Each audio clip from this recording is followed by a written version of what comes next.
السلام علیکم ورحمۃ اللہ وبرکاتہ. میں ہوں آپ کا میزبان محمد شاہد رحمانی. آج مورخہ 3 ستمبر ہے. پیش ہے دوربین کی تازہ ترین پیشکش. آج دوربین کے اہم موضوعات. یوم اساتذہ سے ذرا پہلے سپریم کورٹ کا بڑا جھٹکا. اساتذہ کو الٹیمیٹم TET پاس کرو یا نوکری چھوڑو. کیا ہے معاملہ؟ تفصیلات.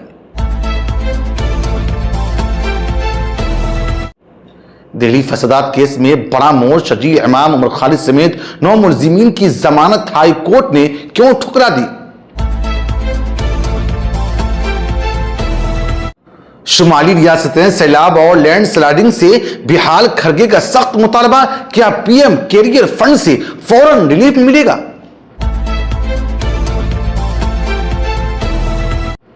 سیاست میں زلزلہ.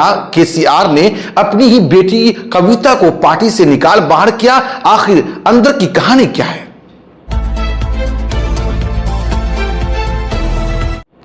بہار الیکشن کمیشن میں نئی ہلچل. سابق وزرائے اعلیٰ کے خاندان پھر سے میدان میں. نتیش کمار کے بیٹے کا بھی نام زیر بحث.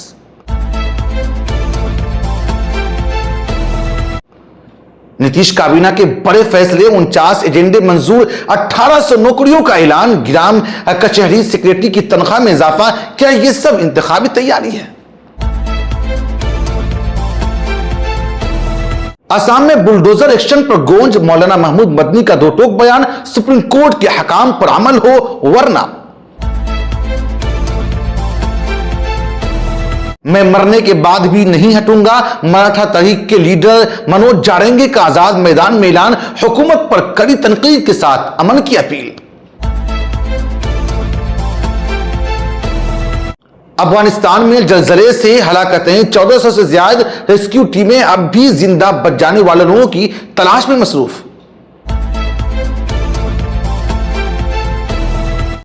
غزہ سے بیمار اور زخمی بچوں کو برطانیہ منتقل کرنے کی تیاری. برطانوی وزیر خارجہ کا چونکا دینے والا بیان. کیا ہے پورا معاملہ؟ تفصیلات میں جانیے. آپ ہمیں YouTube پر دیکھنے کے علاوہ ہمارے تمام سوشل میڈیا پیجز پر بھی فالو کر سکتے ہیں. آپ فکر و نظر TV اردو پروگرام دوربین دیکھ رہے ہیں.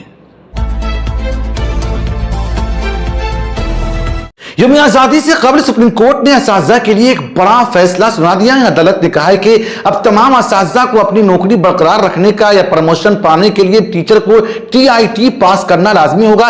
جسٹس دیپانکر دتا اور جسٹس اگسٹ جارج مسیح کے بینچ نے کہا ہے کہ جن اساتذہ کی ملازمت میں 5 سال سے زیادہ عرصہ باقی ہے وہ TIT ضرور پاس کریں ورنہ انہیں استعفیٰ دینا ہوگا یا جبری ریٹائرڈ ہونا پڑے گا. البتہ جن کی سروس میں صرف 5 سال باقی ہے انہیں ریٹائرمنٹ تک راحت مل گئی ہے. لیکن اگر وہ پروموشن چاہتے ہیں تو TIT پاس کرنا ہوگا. عدالت نے یہ معاملہ چیف جسٹس کے پاس بھی بھیج دیا ہے تاکہ یہ فیصلہ ہو سکے کہ یہ ہدایات اقلیتی اداروں پر بھی لاگو ہوگی یا نہیں. دہلی ہائی کورٹ نے فروری 2020 کے فسادات سے جڑے UAPA کیس میں عمر خالد, شرجیل امام اور 7 دیگر کی ضمانت کی درخواستیں خارج کر دی. جسٹس نوین چاولے اور جسٹس شیلندر کوچ کی بینچ نے کہا ہے کہ یہ صرف فسادات کا معاملہ نہیں بلکہ ایک سوچی سمجھی سازش تھی. استغاثہ کے مطابق ان لوگوں نے CAA اور NRC کے خلاف احتجاج کو فرقہ وارانہ تشدد میں بدلنے کی کوشش کی. ملزمین 2020 سے جیل میں ہیں اور ان پر الزام ہے کہ وہ فسادات کے ماسٹر مائنڈ تھے جن میں 53 افراد جاں بحق اور 700 سے زائد زخمی ہوئے. وکلا نے کہا ہے کہ تقاریر اور پیغامات سے کسی کو تشدد پر نہیں اکسایا گیا لیکن عدالت نے استغاثہ کے دلائل کو اہم مانتے ہوئے ضمانت دینے سے انکار کر دیا. کانگریس کے صدر ملکارجن کھڑگے نے شمالی ریاستوں میں سیلاب اور لینڈ سلائڈنگ سے متاثرہ لوگوں کے لیے فوری خصوصی پیکیج کا مطالبہ کیا. انہوں نے کہا ہے کہ ہماچل پردیش, جموں کشمیر, پنجاب, اتراکھنڈ اور ہریانہ کے عوام شدید مشکلات میں ہیں, اس لیے PM کیئر فنڈ سے فوری معاوضہ دیا جائے. کھڑگے کے مطابق یہ انسانی مسئلہ ہے, اسے سیاست سے نہیں جوڑنا چاہیے. انہوں نے پنجاب کی صورتحال پر خاص تشویش ظاہر کی جہاں 2.5 لاکھ سے زائد لوگ متاثر ہیں. ان کا کہنا تھا کہ آج وقت ہے کہ حکومت عوام کو یقین دلائے کہ ان کے ساتھ کھڑی ہے.